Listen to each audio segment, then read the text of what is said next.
everyone, good afternoon. So today guys is my birthday at pinapayagan ako ng ampo na lumabas kahit saglit.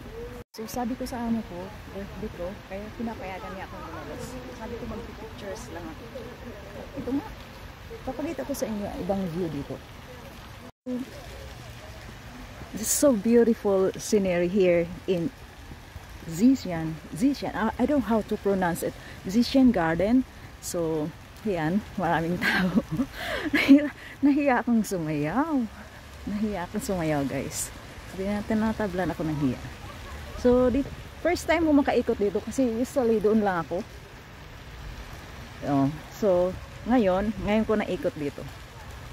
So, samantalahin ko yung pag-picture. So, tapusin ko lang yung video na ito, tapos lilipat ako sa isang account ko. Yan. Dito ito guys sa baba ng Kukong Museum. Hanggang doon marami pa ito guys. Kaso yung oras ay tinitingnan ko. Medyo padilim na. Magbibihis pa ako ng aking damit. So tatapusin ko na dito yung aking video. Thank you so much everyone for watching. And please follow me right now.